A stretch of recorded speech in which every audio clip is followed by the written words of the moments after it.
All right, guys, let's talk about soft plastic lures. It's always one of the most talked about, asked questions on the By Me podcast. And we came to the right spot today because we have a guy that has been a professional captain, certainly is in the industry, and we're talking about Mike Okruhlik, our guy. Let's look at what he's got right here, and then we're going to ask Mike some very important questions about soft plastic colors, which is always a very popular topic. And of course, he can talk about some of the things he has. But Mike, okay, so I got 3 questions for you today. The first one is the ever important, what color are you throwing? You've been asked that a million times. I've been asked that a million times. And people tend to say dark water, dark colors, light water, light colors. Kind of set us straight on that. You deal with fishermen on a daily basis. You're on the water regularly. You've captained. How much of that do you buy into, or is it case by case? Right, so you hear that exactly what you said, and I think a lot of that comes from the bass world. I don't know that the bass world translates over to the saltwater world, so I'm going to speak from a saltwater perspective. And once again, this is my opinion, everyone has their own, I don't think color really matters under most circumstances. Yes, I've been fishing, and the guy next to me is throwing color A, and I'm throwing color B. I switch to color B, and I start catching fish.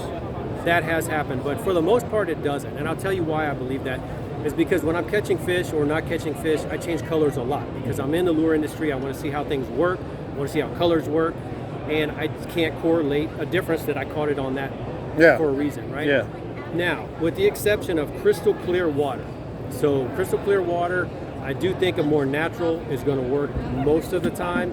And one time in particular, I was throwing a pearl and chartreuse, my favorite colors, if we're talking about those. Yeah. Even though I think color doesn't matter, you always have to go to that go-to, right? But we all have our you favorites. Have the confidence, you make it dance a little better because you have confidence in it. Yeah. The water was really clear. I knew the fish were there. I wasn't catching them. I put on a pumpkin seed. I have one right here. Put on pumpkin seed, very natural color, and I started slaying the fish. That's the only thing that changed. So I think that chartreuse tail was a little bit too much for him in that clear water. However, when we're in regular water, people say dark water, dark bait. Well, I like a white. Yeah. I think a white shows off more. If I drop a black and a white next to each other, I'm going to see the white a lot deeper than I'm going to see the black. I was just going to ask you that, So, not to interrupt, but I'm sure you've done water tests. Yes. What do the colors do? What's been your experience? Well, I'm looking at it from above and looking at it go down, but I see, the chartreuses and the whites seem to have more visibility, and they'll almost have like a glow come off of them in dirty water as they sink lower. And a darker bait just kind of going to disappear. Yeah. Very popular baits are, like chicken on a chain, probably my most popular seller. It's got a green back, it's kind of got a silvery belly.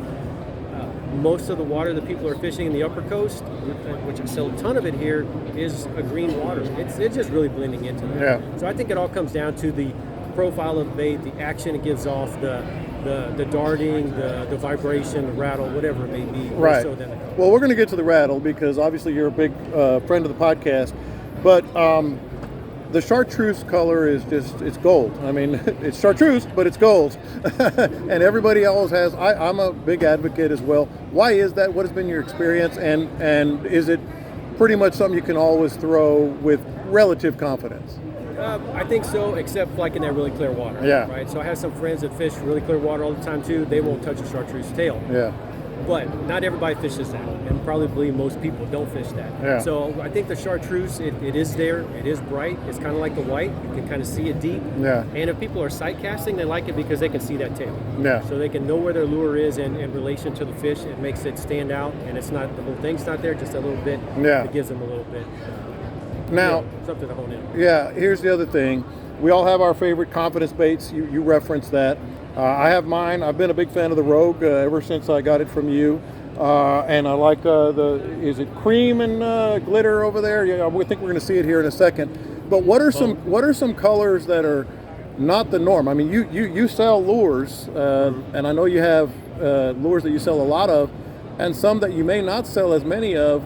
But in your experience, they catch fish. What are some of those colors, some of those lures? So red and white. So when we had our controlled descent lures, we made a red and white one, and it did not sell at all. Mm-hmm. Back in the 90s, I threw a shrimp tail, strawberry with a white tail. Caught tons of fish on it. You can still catch fish on it, but people just don't seem to throw it. So I think socially, people kind of fade away and drift trends. one way or the other. And then red and white is one of those colors. Yeah. So that's why we don't make it in a knock and tail, because Yeah. it didn't sell for us. The same thing with the pumpkin seed. When we first started with the controlled descent, this was like our number 2 seller. Yeah. And the knock and tail, it doesn't sell as much. It still catches fish. You know, it's just That one right there, I throw all the time. Bone Of course, I'm in diamond. clear water now too. Yep, bone with bone ice. It's another one. When we first released this 4 years ago, we sold a ton of it. Now it's kind of faded off too. The fish didn't change. It's just the perspective of the buyer. Yeah. What they're hearing in one place or another makes them gravitate to another color. Hey, I'm catching them on blah, blah, blah. We see that all the Exactly. time on Facebook, on social media. Hey, they're hitting the whatever. Let's say, that one, bone and glitter, or whatever the official name is. I'm not good at that. Bone ice. Bone ice. So really, it's a matter of confidence, and it's a matter of get out of your comfort zone sometimes. I mean, I know you have to throw a confidence bait, you have to be confident in it, but sometimes there are situations where, you know what, I'm going to throw that pumpkin seed. Right. And see what happens. I mean, that's how you get into these trends, isn't it? Right. It is, or if you just happen to tie this one and you walked into a school of fish, it didn't matter which color you had on there. But now I'm using this one for the next 2 months because I had a really good day on it. Yeah. And the more you throw it, the more you're going to have. You're talking to people. But like I said, the colors work.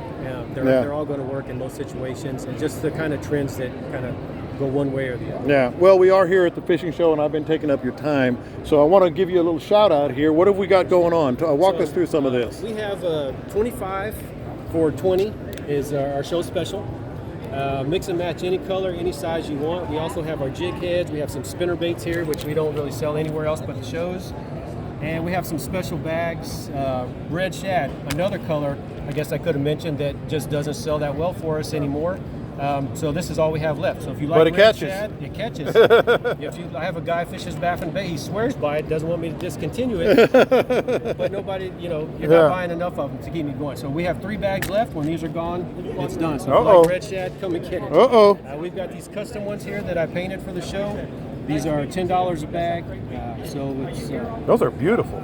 something that I just tried out a week ago. And you've been on some fish lately. I've been watching your posts. Give us a little fishing report, man. Can't let you go. Last Friday I was in South Texas, and I was probably catching a redfish every 6 minutes. Dang. It was just on fire. I was throwing the 5-inch knock and tail in smoked shad color, and some of the redfish were 16, 17, 18, some were 24. They all hammered it. Dang. Fishing in thigh-deep, knee-deep water. It was just a really good day. So, trout. And there was no trout in there, so it wasn't the day I was hoping for, but I'm not going to. That's all right. Don't complain about that. All right, that is Mike Okruhlik, Knock and Tail Lures. Don't forget to subscribe to this channel. Don't forget to subscribe to the podcast. And we're going to get with him again because this is one of the more popular topics around.